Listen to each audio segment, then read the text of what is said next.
Hi, my name is Julia M. Spencer. I'm a real estate advisor, investor, and your number one source for real estate advice online.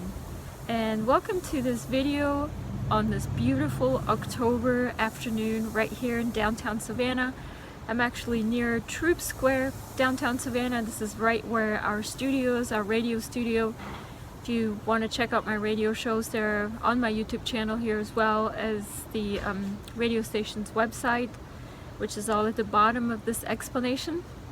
But in this video, we're going to talk about liens, and specifically competing liens to your tax sale foreclosure that you bought.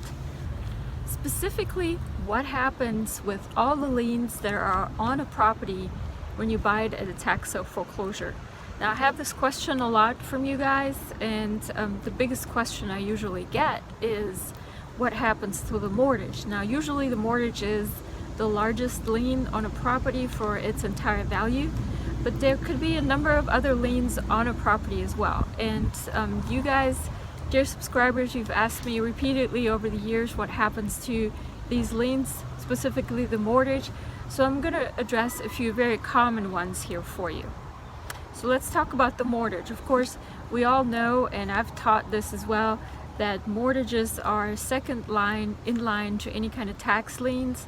So they are automatically not your responsibility as a tax sale foreclosure investor. However, let me caveat that that's not always the case in every state. There are several exceptions to this rule, and that is why you need to check with your local state attorney, a locally licensed attorney in your state. They can tell you more exactly what the laws are like in your specific locale. Specifically, I know for a fact that New Mexico has a law where the mortgage is on equal terms with a tax lien, and Arizona has some sort of state equality thing where a land lien is on equal states than a tax lien. So check in those two states specifically, but also check in any state if you're unsure. But let's talk about all these other liens, because that's really the question here.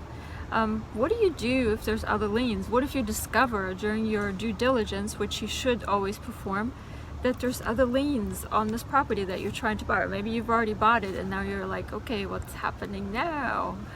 Do I have to pay this or not? So for starters, usually at a tax sale auction, junior liens are wiped out. However, that's not going to give you a clear title, and I've discussed that with one of my students the other day, is that even though junior liens are wiped out and you're not responsible for them, you'll still have to go through a legal process to quiet the title and perfect the title, because it's still not a perfect title because it was a forced sale. And title insurance companies are not likely to give you title insurance for those kinds of properties until you quiet the title. You can discuss that legal action with your attorney, and it costs a little bit of money, and it also takes some time, and that will perfect the title so that title insurance will give you an insurance policy on this property.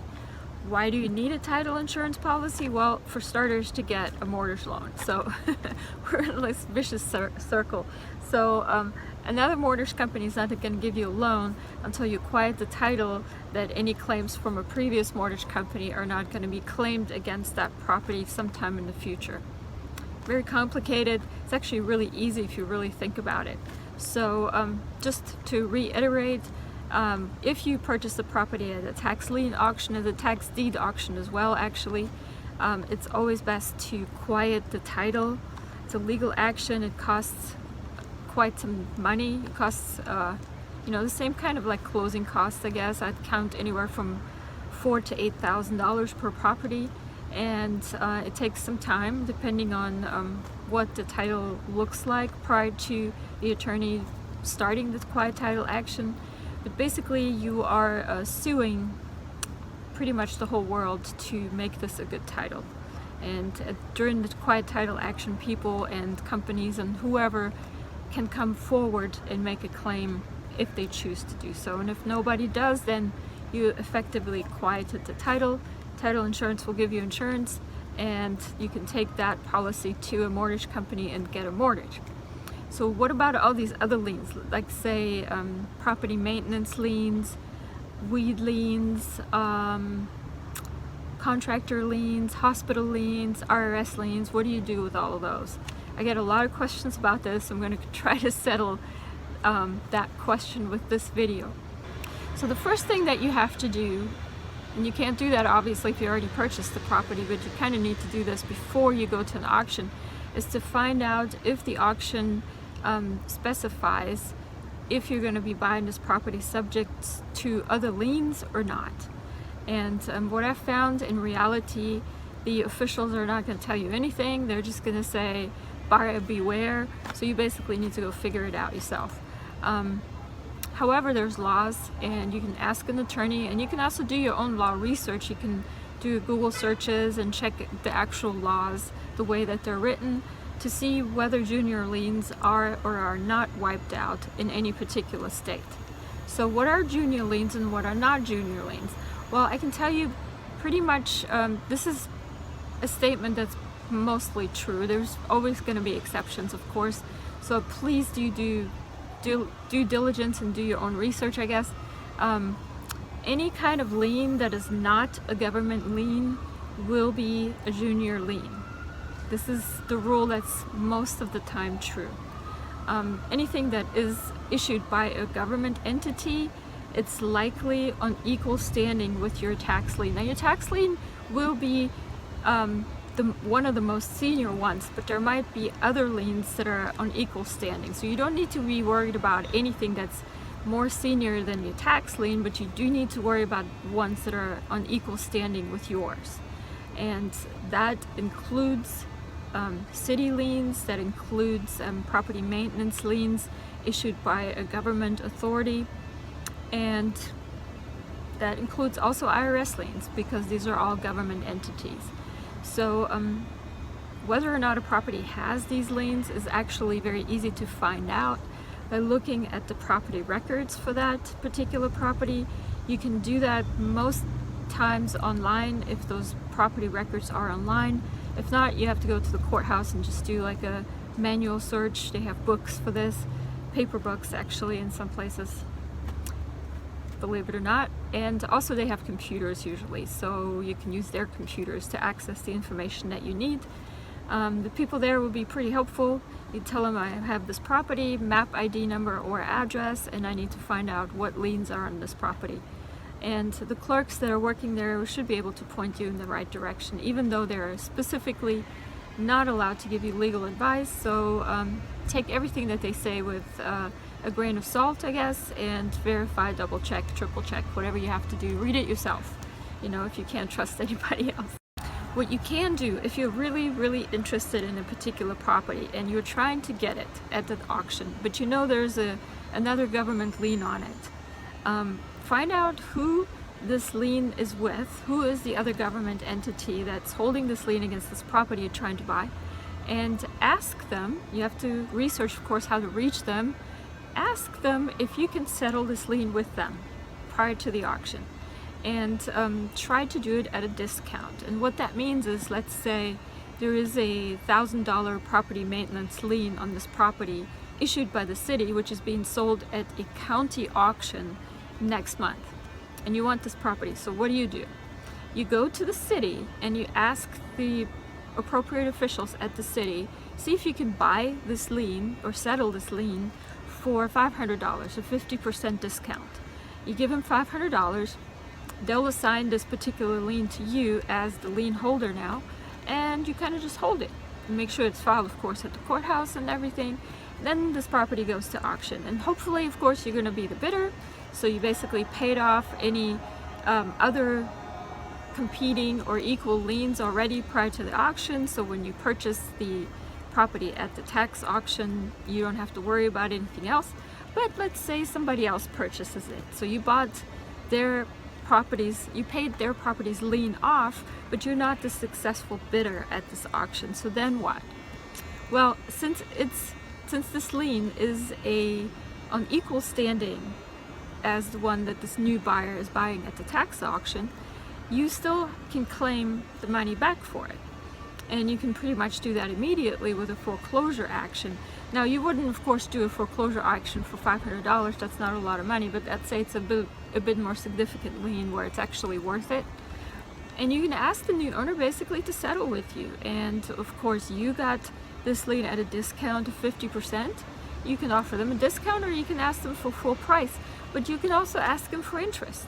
So this $1,000 lien that you bought for $500, you can sell to the new owner for $1,000 plus interest. So even though you didn't get the property, you still made a little bit of money. Anyways, that's a little tip, little trick there that was taught to me. And the key thing to say, of course, with this video is that you do need to worry about these other liens. You definitely need to know what actual liens there are on any one property that you buy. As part of your due diligence plan is to research these things at the courthouse or at home from your computer if you have access to the property record, to make sure you don't skip that step. And also note that judgments from federal, state, and other states and government authorities, they are usually equal value to your tax lien, so you got to worry about those. Probably shouldn't be worried too much about contractor's lien from Joe, whoever did the roof the other year or whatever. You don't need to worry about those, but you do need to worry about the government ones. There's one more last important point that I need to mention with this video before I conclude. I recently was approached by a subscriber, one of you guys, valued subscribers. Thank you so much for watching my channel.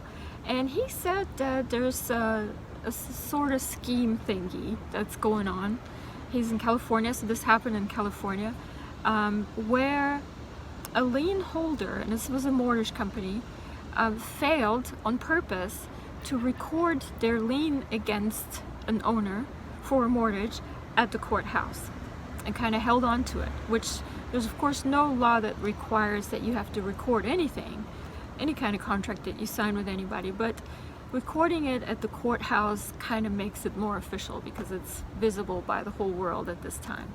And it has a stamp and a book number and a page number, and it's, you know, 50 years from now somebody will still be able to see it. But anyway, this mortgage company failed to do the recording of this particular mortgage lien that they have against the property. And then the property was sold at a tax auction. And the mortgage company knew this. And so as soon as the property was sold at the tax auction, they now went ahead and recorded this lien against this property at the courthouse post-auction. And of course, since the dates went the way that they did, the mortgage company now said, okay, well, now we're asking for this mortgage payment, or the whole amount, from the new owner that just bought this property at the tax sale. And since they're not paying us, we're going to sue them. And the new owner is like, well, wait a minute, mortgages are erased during the tax sale. That can't happen. Well, it was recorded after the tax sale. So that's kind of like a little bit of a scam that mortgage companies are engaging in. I've heard about this one time, and I have actually asked my gray bear investors out in California to see what they thought about it, and they did have an answer for me. So make sure you keep watching my channel, because I'm going to make another video that kind of will teach you how to deal with an issue like this, or if you encounter something like this. Let me just give you a really brief summary, is that most states have laws against liens being recorded after a certain period has passed. So there's like a time limit of when they need to be recorded by. Otherwise, they can be fought over at with a lawsuit basically, and can be marked as scams and don't have to be paid. So I don't know if I said that right, so I'm gonna try this again. So there's basically laws against lien holders recording liens too late in most states, not in all states, and there's ways to legally remedy this situation, and I'm going to explain that in my future videos. But just be careful, because this is actually not the first time I encountered this, and I encountered this right here with my local government here in Chatham County, where property maintenance accounts were actually not recorded at the courthouse, and years, months later, or through due diligence, I discovered that there was a property maintenance account balance on the property that I purchased, which was never recorded at the courthouse, would have been never found by a title search, would have never been discovered by the new owner or by me, the old owner, had I not known, or any other official. So how do you find stuff like this? Are you responsible to pay it? That is going to be the topic of my next couple of videos. So make sure you subscribe to my channel, go to my website right here, subscribe to my newsletter, and I hope to see you investing very successfully very soon. Have a great day. For your free guide to real estate investing, visit juliamspencer.com.